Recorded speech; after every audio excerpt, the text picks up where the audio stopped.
Terra Cruentus, the earth drenched in blood. Yes, amazingly, in only 2 short weeks, the brilliant people of art and design at Universal Studios managed to create a whole new continent, a whole entire kingdom, or should I say queendom, of Terra Cruentus, and to get it to intricately fit together neatly, and its magnificent sovereign, the Terra Queen, and to design it and get it working together into some sort of synopsis or form that they could send off to California for approval, and they approved it. Yay! So there we had it. Now they could work out the finer details, and oh, what beautiful details they were. They were able to fit all of the different haunted houses into this whole scenario and make it one great, brilliant story. That was an incredible tale of terror that was told by attending the event.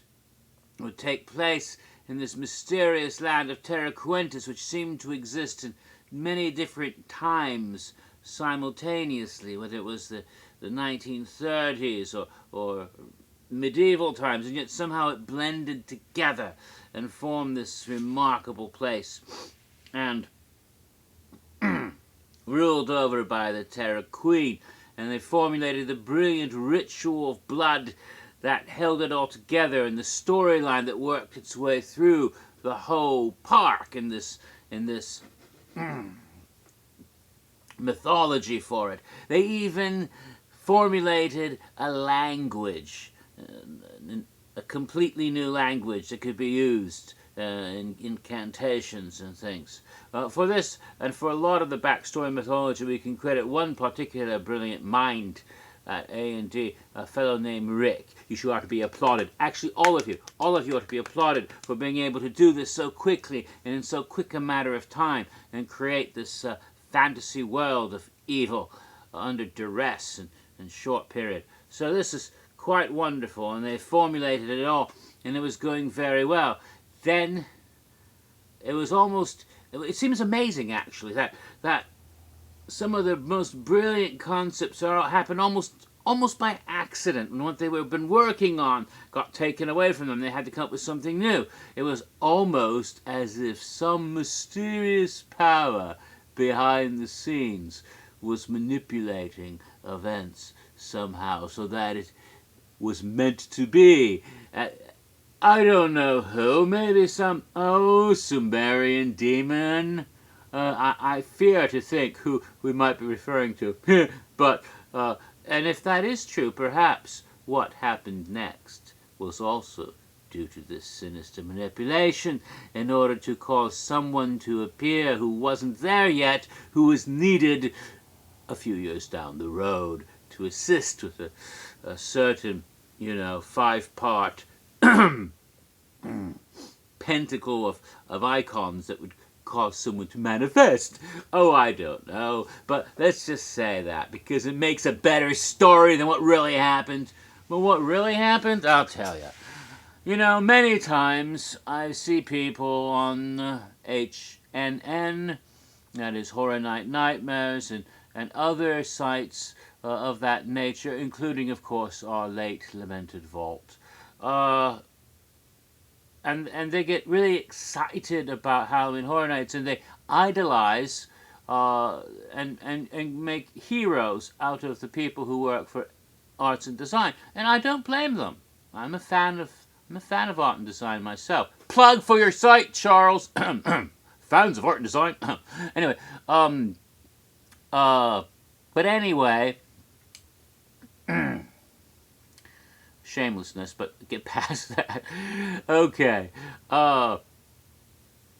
Yes, and so a lot of people have idolized people like J. Michael Rotti or T.J. Manorino, Michael Aiello, and others who are names and have become celebrities amongst the fans of Halloween Horror Nights.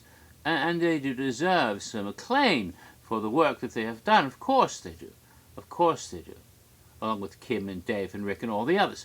But they only have so much power. They only have the power to create the dreams and wonders and horrors of Halloween Horror Nights. They are not in charge of every single aspect of the event and what goes on in the park. They have no power over a lot of things. They have no power over merchandising. So every year, someone's like, asks one of them, "Can we have hoodies this year?" And they have, if they wanted to make hoodies appear and they could make it happen, they would. But they don't have the power to do that. They have no say in the question of whether they're going to sell hoodies or T-shirts or sweatshirts or brassieres, for God's sakes. Could you imagine with Jack on each? Well, anyway, that decision is made in a different part of the great corporation of Universal. Marketing, merchandising, operations. They can't control those men in black who lurk in the houses with their flashlights and make you go when you make you hurry through when you don't want to hurry through and you want to look at something really. Go, go, go, go. You got to keep moving. They have no power over operations. They have no power over marketing.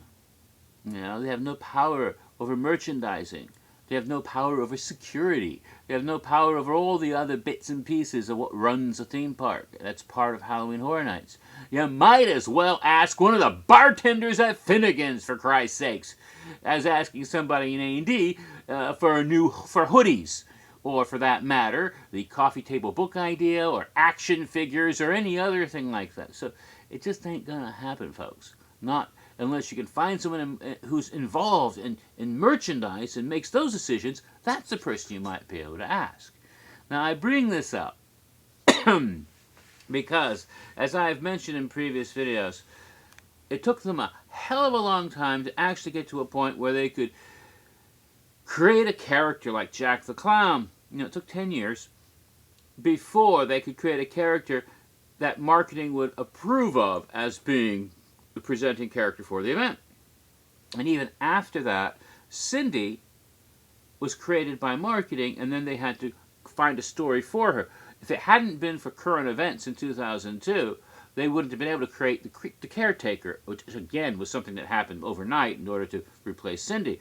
Otherwise, they would have had someone from marketing, Cindy, rather than something that they created themselves.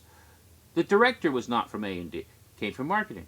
So, yeah, they thought, okay, this time the Terror Queen or Terror Cruentus, that's going to be it. Well, it just so happened some suit over on the West Coast was like, well, we approved of all this, but, gee, the whole high concept of this, fantasy world ruled by this queen and her motorcycle, gee, I don't know if that's something that is going to draw people into the park. Maybe you should have something more familiar, spooky character on the billboards and in the newspaper ads and in the television ads that they can relate to. I mean, having this, some kind of warrior queen with whatever the hell it is. Let's just have something that's more understandable. So they made the Granny from Hell. With her little glasses and her little white hair up in a bun and her shawl and like the meanest librarian in the world. So if you got out of line and spoke above a whisper in her place, she'd get her little scissors and snip your tongue out. That's the kind of character they came up with. Not A&D, marketing. And this was handed to A&D and said, here, you're going to use this. I said, oh, okay. This doesn't really fit anything. They thought around. Maybe someone thought, well, maybe she could be the school marm of the school up at. No. We'll have her in the ads, and that's not even what we don't make the commercials anyway. So they're going to make the commercials and then put her on the billboard, all of that. I guess we'll stick her in one of the houses. You know, it probably would have been a good idea to make her the schoolmistress of that school, except the whole idea of that school was kind of like, no more teachers, we killed them, so it was all kids. So they put her in another house and stuck her in a house where they thought she would do the least harm, but at least she'd be a physical presence in a house, so they could, at least. Because they'd already figured out how the houses were going to fit together in Terra Cruentus. Now, as they were figuring this out, another little problem happened. As I said, originally 8 houses. It went down to 7 because one of the houses had originally been designed to fit into the queue area for dueling dragons.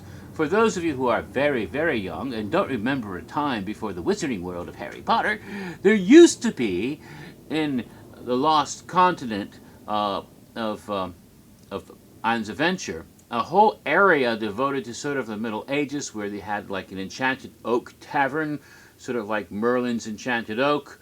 You had a flying unicorn roller coaster, and it was sort of like the Middle Ages fantasy world. And there happened to be 2 wonderful roller coasters called Dueling Dragons, a dragon made of ice and a dragon of fire that swirled around each other. The dragons are still there in a coaster, but now they're all Harry Potterized. Used to have this amazing queue area where you go through the ruined castle and you saw some marvelous things in there. And it was really a neat place to be used for a haunted house. I mean, if a medieval-themed haunted house, you already have sets and areas you could use. You just have to, tweak them a little bit, put characters in, and yeah, that was going to be this awesome haunted house, this sort of evil, medieval torture chamber haunted house. and looking at something upside down, you can't read it. Anyway, so there was a problem with that, of course, because if they used the queue area for the house, among other things, you couldn't keep Dueling Dragons ride open during the event, and that was one of the conflicts. There were other reasons as well, other problems, logistical and otherwise, that came up, but operations wanted Dueling Dragons open for the event that year. And so, push, shove, finally it was decided, no, that area was not going to be used for a haunted house. So if you couldn't put that house there, you had to figure out, well, do we still want to have that house? It fits in better, perhaps, with the whole Terra Cruentus concept than another house that we had that's in the soundstage. Let's get rid of that house. We'll scrap that house. We'll move this one into the soundstage and go down to 7 houses. That is kind of what happened. I may be off a little bit because it wasn't discussed that much, but that's my interpretation of events reading between the lines. Now, the house that was scrapped apparently was themed to voodoo. And I can understand why, of all the houses, that was the one chosen to be removed. When they no longer had the space, the facilities, when one of the facilities they were going to use was taken away and they had to use the soundstage. So, and they went down to 7 houses because that would be difficult to fit into Terra Cruentus. Voodoo is so specific to a specific time and a specific place. That is the Caribbean, in Haiti, or New Orleans. It's connected to that whole French colonial thing happening with slaves in the New World. And pretty much that's Haiti and New Orleans. And without that, you don't have voodoo. And it just doesn't quite fit in this other world Terra Cruentus because it's not native to that zone. So getting rid of that is easier. The medieval torture thing, that can fit in. And that's what did fit in, and that's what remained. All right. So, now, they had the storyteller, and at this time there was no backstory for her whatsoever. She was just this old lady who was creepy and told the tales of terror, which is what the thing was going to be called, Tales of Terror. And now we're right about at 15 minutes again, but This time it went back up to 19 nights. It was 18 nights the year before. And for the first time, it began in September. Not beginning in October, but Howling Hornets began in September for the very first time that year. See you in part 4.